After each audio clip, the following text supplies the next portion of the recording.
Ibu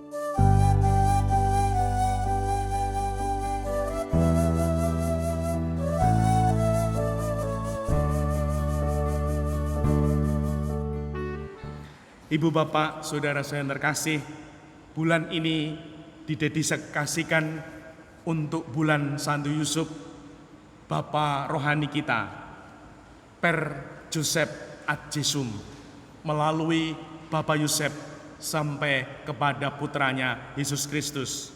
Untuk itu, saya memberi kesempatan untuk salah satu wakil dari Paguyuban Santo Yusuf Paroki Santa Maria Bunda Allah untuk berbagi. Monggo salah satu. Oh, monggo Pak Marjuki. Romo, Bapak Ibu sekalian yang terkasih dalam Tuhan Yesus Kristus, sebuah kebahagiaan bagi saya dan kami, Paguyuban, pujian, amal kasih, dan doa untuk spiritualitas Santo Yusuf atau disingkat Papadus Santo Yusuf, Gereja Maria Bunda Allah, Plamongan Indah. Pada kesempatan ini boleh berbagi pengalaman dalam berdevosi kepada Santo Yusuf, Bapak rohani kita, selama bulan Maret 2023 ini yang bertepatan dengan masa Prapaskah. Sungguh sebuah pengalaman yang sangat inspiratif, Romo dan Bapak Ibu sekalian, dalam menghayati spiritualitas Santo Yusuf ini bagi pertumbuhan iman, harapan, dan kasih. Justru karena ini baru pertama kali kami, Paguyuban Santo Yusuf ini diberi kesempatan untuk melakukan kegiatan-kegiatan devosi kepada Santo Yusuf ini. Kami mengawalinya dengan mencoba mengenal siapa Santo Yusuf itu. Dan kami, Paguyuban Santo Yusuf, mencoba menggali pertama dari kitab suci yang hanya sedikit saja, Romo, kisah mengenai Santo Yusuf ini. Dan yang kedua, dari gelar-gelar yang diberikan oleh para kudus, Santo Santa, Bapak Gereja kita, yang memberikan gelar-gelar bagi Santo Yusuf yang tertuang dalam litani Santo Yusuf. Ada gelar Bapak para pekerja, penjaga keluarga kudus, pendamping orang yang akan meninggal dunia, dan sebagainya. Banyak sekali gelar-gelar yang diberikan Santo Yusuf dari bapak-bapak gereja Santo Santa Gereja Katolik, ya. Dan itu kita coba untuk mendalami mengapa diberikan gelar-gelar itu. Dan sharing dalam kelompok anggota Paguyuban itu memperkaya pengetahuan kita. Oh, ternyata Santo Yusuf itu meskipun di kitab suci tidak ada satu patah kata pun yang keluar dari mulut beliau, tetapi apa yang dilakukannya sungguh-sungguh mewarnai gereja, lebih-lebih dalam karya keselamatan Tuhan Yesus Kristus bisa terlaksana berkat Santo Yusuf juga, ya. Kemudian yang kedua, kami mencoba mendalami spiritualitas Santo Yusuf itu dengan berdevosi melakukan doa yang namanya Kaplet Santo Yusuf, ya. Kaplet Santo Yusuf, kaplet berasal dari kata koppel. Koppel itu adalah pasangan. Jadi ini kesatuan Yusuf, Santo Yusuf dan Santa Maria sebagai pasutri, ya. Maka di dalam kaplet itu direnungkan bahwa karya Santo Yosef ternyata tidak terpisahkan dari karya Santa Maria, Bunda Maria, karena sebagai kesatuan pasangan, ya. Kalau kita mendengar sabda Tuhan, maka laki-laki akan meninggalkan ayahnya dan ibunya, dan dia akan bersatu dengan istrinya, dan keduanya menjadi satu daging. Kami membayangkan Santo Yosef dan Bunda Maria sudah sedemikian menyatu, ya, menyatu menjadi pasangan, ya. Hingga oleh karena itu maka karya-karya Bunda Maria adalah juga karya Santo Yosef. Karya Santo Yosef adalah juga karya Bunda Maria. Maka dalam kaplet Santo Yosef itu kami boleh merenungkan seluruh kisah Tuhan Yesus. Mulai dari Maria menerima kabar gembira dari malaikat Gabriel, kemudian Yesus dilahirkan di kandang, kemudian sampai kemudian Yesus berkarya, lalu peristiwa salib, peristiwa kebangkitan, turunnya Roh Kudus, sampai Maria diangkat ke surga sebagai gambaran atau model gereja yang juga diangkat ke surga dan dimahkotai di surga. Maka dalam kaplet itu ada 20 peristiwa yang digabungkan dari peristiwa Rosario, peristiwa gembira, kemudian peristiwa terang, kemudian peristiwa sedih, lalu peristiwa mulia. Ini sebagai perjalanan keluarga kudus yang mengantar Tuhan Yesus, kemudian perjalanan karya keselamatan, karya penebusan Tuhan Yesus, sampai pada peristiwa Pentakosta dan pengangkatan Maria ke surga sebagai lambang pengangkatan gereja di surga dan dimahkotai di surga. Seluruh peristiwa itu ternyata runtut, ya, mulai dari awal sampai akhir kisah keluarga kudus ini dan karya penebusan Kristus ini sampai pada peristiwa Pentakosta dan seterusnya, gereja diangkat ke surga. Maka dalam kaplet itu kami bisa melihat secara utuh seluruh Injil, kabar sukacita Injil Kerajaan Allah, karena peristiwa lengkap di sana dan membawa kita setahap demi setahap memasuki setiap tahap kehidupan keluarga kudus, karya Tuhan Yesus, kemudian kesengsaraan Tuhan Yesus, wafat, disalib, dan bangkit dan mulia. Jadi secara inspiratif kami menghayati bahwa kaplet Santo Yosef ini sebagai karya pasangan Santo Yosef dan Bunda Maria dalam memungkinkan seluruh karya keselamatan Allah itu terjadi. Kemudian yang ketiga, kami mencoba untuk menghayati iman Santo Yosef melalui ziarah ke Gereja Jago di Ambarawa, yang merupakan mungkin satu-satunya, ya, atau yang saya tahu baru itu, devosi kepada Santo Yosef yang sedang tidur. Ya. Kami mencoba menghayati iman Santo Yosef dari devosi kepada Santo Yosef yang sedang tidur ini. Mengapa patungnya Santo Yosef sedang tidur? Karena dalam peristiwa-peristiwa di kitab suci, Santo Yosef menerima pesan dari Allah melalui malaikat itu melalui mimpi, ya, melalui mimpi. Nah, kami melihat keyakinan Santo Yosef, kepercayaan Tuhan Santo Yosef yang dialaminya melalui mimpi ini sebenarnya luar biasa. Kalau Bunda Maria terkenal dengan fiat, "Aku ini hamba Tuhan, terjadilah padaku menurut perkataanmu." Itu diucapkan Bunda Maria setelah Bunda Maria melihat malaikat Gabriel. Ya. Sesaat takut, kemudian jangan takut Maria karena engkau beroleh kasih karunia di hadapan Allah dan seterusnya.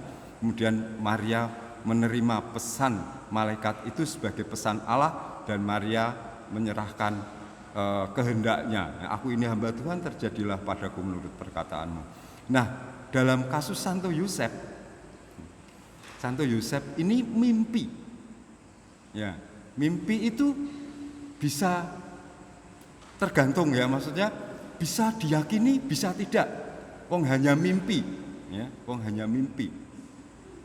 Saya pernah melihat sebuah film judulnya Nativity, ya, kisah kelahiran Tuhan Yesus. Dan di situ diceritakan Santo Yosef kebingungan ketika mengetahui Maria mengandung dan kemudian dia mimpi untuk tetap menerima Maria sebagai istrinya. Lalu Santo Yosef berdiskusi dengan ayahnya. Ayahnya Santo Yosef namanya Yakub. Kalau kakeknya namanya Matan. Buyutnya namanya Eleazar. Nah, saya tahu karena barusan membaca kitab suci. Ya, berdiskusi dengan Yakub. Peristiwa ini apa yang harus saya lakukan menghadapi Maria yang sudah mengandung padahal saya belum menyentuhnya. Nah, si Yakub ini bertanya kepada Santo Yosef, apakah kamu mencintai Maria? Dijawab oleh Santo Yosef, iya. Diulangi lagi, apakah kamu mencintainya dengan sungguh hati? Dijawab oleh oleh Santo Yosef, iya Bapak. Kemudian bapaknya Yakub berkata, jika kamu mencintai Maria, pasti ada ruang dalam hatimu untuk percaya kepadanya dan kepada mimpimu. Maka kemudian Santo Yosef memutuskan untuk menerima Maria sebagai istrinya. Bapak, Ibu, dan saudara sekalian, saya ingin menggambarkan kalau situasi sekarang tiba-tiba pacar saya hamil lalu saya mimpi, kemungkinan besar saya akan mengatakan, alah cuma mimpi aja kok. Ya, pesan itu, alah cuma mimpi ya. Mosok sih ya, gitu. Maka ketika dalam mimpi itu Yosef mau menerima Maria sebagai perwujudan tanggapan dia atas sabda Tuhan, maka meskipun dia diam, pasti dia mengatakan, aku ini hamba Tuhan, terjadilah padaku menurut perkataanmu, seperti fiatnya Maria. Dan Maria mengatakan itu setelah melihat malaikat, tetapi Santo Yosef mengatakan itu hanya dalam mimpi. Maka betapa besar iman Santo Yosef ini untuk melaksanakan kehendak Tuhan. Maka saya percaya meskipun Santo Yosef tidak ditulis kata-katanya di dalam kitab suci, pasti dia mengatakan sama seperti yang dikatakan Bunda Maria. Setelah bermimpi dia mengatakan, saya ini hamba Tuhan, terjadilah padaku menurut perkataanmu. Dan tidak hanya satu kali pada waktu menerima mimpi Bunda Maria mengandung, tapi juga ketika peristiwa pembunuhan anak-anak oleh Herodes Agung, dia harus ke Mesir, ya, hanya menuruti mimpi, ya, hanya menuruti mimpi. Dan banyak peristiwa duka yang dialami Santo Yosef sebagai kepala rumah tangga. Dia harus bertanggung jawab, dia harus melakukan semua hal supaya keluarganya terpelihara hanya dalam pesan-pesan mimpi. Tetapi Santo Yosef tetap percaya dan dia tetap mengatakan dalam setiap mimpi itu, aku ini hamba Tuhan, terjadilah padaku menurut perkataanmu. Hanya tidak tertulis di dalam kitab suci. Ya, kita meyakini itu. Maka iman Santo Yosef sungguh luar biasa. Dan dari situ kita bersyukur karena seperti yang dikatakan Romo tadi, kita tidak hanya punya bunda, yaitu Bunda Maria, tapi kita juga punya Bapak, yaitu Bapak Yosef, yang melengkapkan kepada kita. Kalau gereja itu seringkali dimodelkan ya dengan Bunda Maria.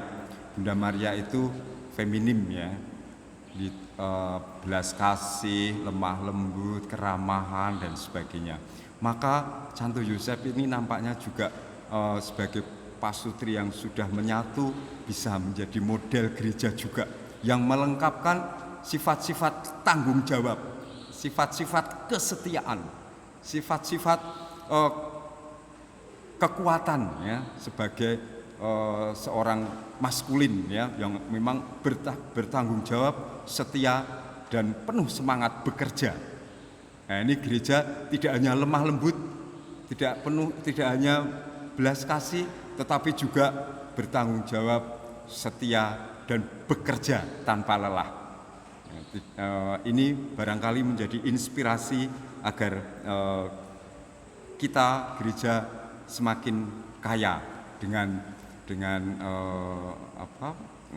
inspirasi dari para kudus kita, terutama pada bulan Maret ini kita menghayati devosi kepada Santo Yosef, yaitu dengan Santo Yosef.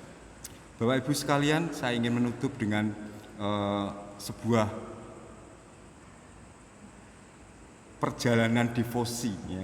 Karena ternyata devosi itu bukan hanya berdasarkan emosi, karena senang, karena doanya terkabul ya.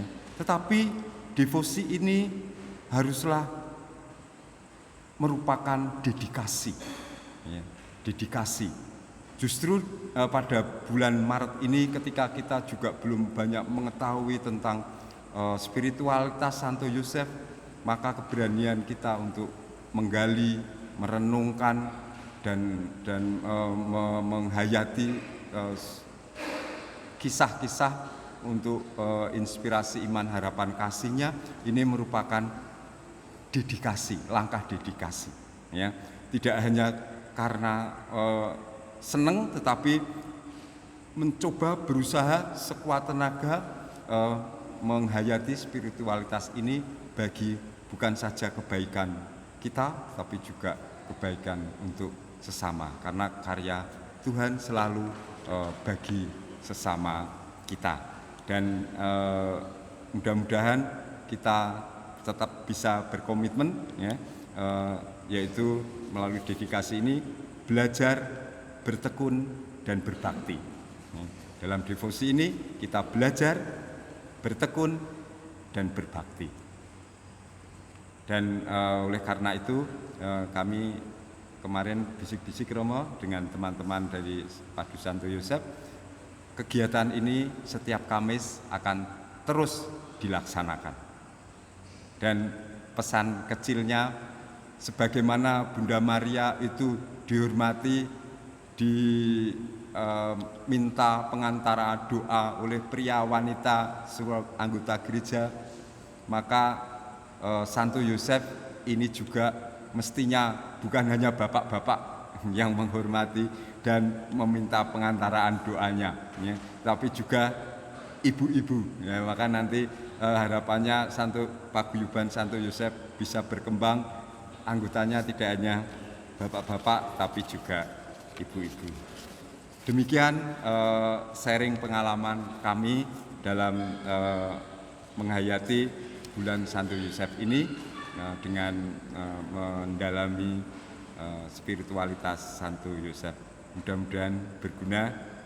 Terima kasih Romo atas kesempatan ini, berkah dalam. Terima kasih Pak AB Marjuki. Semoga kita boleh semakin kaya dengan paguyuban-paguyuban yang makin hidup di paroki kita.